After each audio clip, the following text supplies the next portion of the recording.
Weight loss के लिए protein की डेली रिक्वायरमेंट को पूरा करना काफी मुश्किल होता है, क्योंकि प्रोटीन आपके मसल्स बिल्ड करने के लिए और आपकी ओवरऑल बॉडी कंपोजिशन के लिए बहुत जरूरी है। जबकि कार्बोहाइड्रेट्स और फैट्स ऑलरेडी हमारी डाइट में होते हैं, तो उनको प्लान करने की जरूरत नहीं होती, क्योंकि रोटी और चावल वगैरह हम डेली खाते हैं। और प्रोटीन को प्लान करना पड़ता है, क्योंकि डेली 3 टाइम चिकन खाने के लिए आपको प्लानिंग करनी पड़ती है। सेकेंडली, जो फूड्स प्रोटीन में हाई होती हैं और फैट्स और कार्बोहाइड्रेट्स में लो होती हैं, वो कम टेस्टी होती हैं as compare to that foods जो प्रोटीन में लो होती हैं और फैट्स और कार्बोहाइड्रेट्स में हाई होती हैं। लाइक आप आइसक्रीम की एग्जांपल ले लें और उसको कंपेयर करें चिकन ब्रेस्ट के साथ, तो आइसक्रीम काफी टेस्टी भी होती है और आप उसको बहुत जल्दी खा लेते हैं। चिकन ब्रेस्ट को खाने के लिए आपको 15 से 20 मिनट लगते हैं, जबकि आइसक्रीम आप 5 मिनट में बहुत सारी खा लेते हैं। और डेफिनेटली आइसक्रीम का टेस्ट भी चिकन ब्रेस्ट से बहुत अच्छा होता है। इसके अलावा प्रोटीन फूड्स बहुत फिलिंग होती हैं, जिससे आप ओवर ईटिंग नहीं करते और आपकी प्रोटीन की जो डेली की रिक्वायरमेंट है, दैट इज 0.7 ग्राम्स पर पाउंड ऑफ बॉडी वेट, वो भी काफी हद तक पूरी हो जाती है। तो आज मैं आपको ऐसी बेस्ट प्रोटीन सोर्सेज बताऊंगा जो आपको डेली 100 ग्राम प्रोटीन लेने में काफी हेल्प करेंगी और आप इनको कम टाइम में प्रिपेयर कर सकते हैं। तो नंबर 1 पे बात करते हैं एग व्हाइट्स की। एग व्हाइट्स को बनाना क्यों इजी है? क्योंकि सिंपली आपने क्या करना है कि फ्रिज से एग्स का काटा निकालना है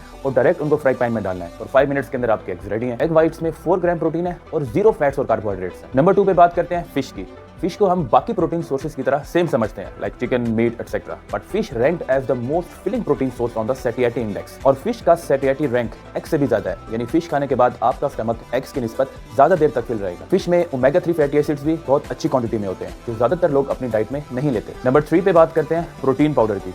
2 common protein sources are whey protein and casein protein, और ये दोनों डायरी बेस्ड यानी एनिमल बेस्ड प्रोटीन है। कैसीन प्रोटीन को आप एज अ मील रिप्लेसमेंट के तौर पे भी ले सकते हैं, यानी अगर किसी वजह से आपका खाना स्किप हो जाए या टाइम ना मिले तो आप कैसीन प्रोटीन भी ले सकते हैं, क्योंकि casein protein slow digesting protein है, but it can cause digestion issues as compare to whey protein because of its slow digestion. Whey protein casein protein की निस्बत जल्दी डाइजेस्ट होता है, इसलिए ज्यादातर लोग एक्सरसाइज के फौरन बाद वे प्रोटीन लेते हैं। और वे प्रोटीन को अगर आप पानी की बजाय स्किम्ड मिल्क के साथ लें तो आप अपना प्रोटीन का इंटेक और इंक्रीज कर सकते हैं। अगर आपका गोल वेट गेन है या आप बल्कअप करना चाहते हैं तो आप प्रोटीन शेक में पीनट बटर भी ऐड कर सकते हैं, इस तरह इसका टेस्ट और भी एनहांस हो जाएगा। प्रोटीन शेक से आप इजीली 40 ग्राम्स प्रोटीन इजीली अपनी डाइट में ऐड कर सकते हैं। And to be very fair, protein powder is the easiest way to add protein in your diet. Number 4 पे बात करते हैं प्रोटीन बार्स की। बहुत से प्रोटीन बार्स मार्केट में ऐसे हैं जो फैट्स और कार्ब से लोडेड होते हैं। हमने वो प्रोटीन बार लेना है जो प्रोटीन में हाई हो और उसमें कैलोरीज भी कम हो। प्योर प्रोटीन एक ऐसा ब्रांड है प्रोटीन का जिसकी मैक्रो न्यूट्रिएंट प्रोफाइल बेस्ट है। इनके प्रोटीन बार्स एंटायरली प्रोटीन से बने होते हैं with minimum sugar and fats. Quest brand is also good, they are low in carbs and fats. Anyways, आप कोई भी प्रोटीन बार लें तो बैक साइड पे उसके न्यूट्रिशन फैक्ट्स जरूर चेक कर लें,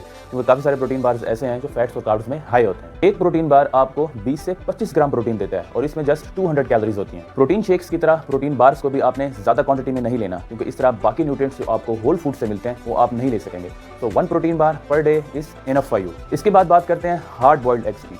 1 whole egg contains 6 grams of protein. इस तरह एक मील में आप 20 से 30 ग्राम प्रोटीन इजीली ऐड कर सकते हैं और एग्स को आप अपने साथ कहीं भी ले जा सकते हैं और 3 से 4 मिनट के अंदर अंदर आप 5 एग व्हाइट्स इजीली खा सकते हैं। इसके बाद बात करते हैं कॉटेज चीज की। जी हाँ, कॉटेज चीज भी बहुत फिलिंग सोर्स ऑफ प्रोटीन है। फिलिंग होने की एक रीजन ये है कि मिल्क की निस्बत जो फास्ट डाइजेस्टिंग वे प्रोटीन से बनता है, cottage cheese slow digesting casein protein से बनती है। वे प्रोटीन 20 से 30 मिनट में डाइजेस्ट हो जाता है, जबकि कैसीन प्रोटीन 4 आवर्स में डाइजेस्ट होती है। और कॉटेज चीज आप जब भी परचेस करें तो 0% फैट या स्किम्ड वर्जन परचेस करें। और लास्ट में बात करते हैं रोटेसरी चिकन की। रोटेसरी चिकन ऑलरेडी कुक्ड होता है, क्योंकि अगर आप रॉ चिकन लेते हैं तो उसको रेडी करने में काफी टाइम लगता है। और अगर आपकी कुकिंग अच्छी नहीं है तो कई बार ऐसा होता है कि चिकन ब्रेस्ट ड्राई फॉर्म में कुक हो जाता है, जिसको खाना काफी मुश्किल हो जाता है। ऑन द अदर हैंड, जो चिकन रोटेसरी में कुक्ड होता है वो जूसी भी होता है और टेस्टी भी बहुत होता है। एक रोटेसरी चिकन में इतना प्रोटीन होता है कि आपके पूरे दिन की जो प्रोटीन की रिक्वायरमेंट है वो इजीली पूरी हो जाती है। मैंने जब भी कहीं वोकेशंस पे जाना होता है तो मैं रोटेसरी चिकन बाई कर लेता हूँ। इस तरह मेरा जो प्रोटीन का डेली का इंटेक है वो काफी हद तक पूरा हो जाता है। और चिकन ब्रेस्ट को अगर आप एयर फ्रायर में भी बनाए तो भी काफी टेस्टी होता है। तो होपफुली आज की वीडियो से आपको अपने वेट लॉस और मसल बिल्डिंग में काफी हेल्प मिलेगी और आप अपने फिटनेस गोल्स को इजीली अचीव कर सकेंगे। वीडियो से रिलेटेड कोई भी क्वेश्चन हो तो कमेंट बॉक्स में आप मुझसे जरूर पूछ सकते हैं। So I will see you guys in the next video.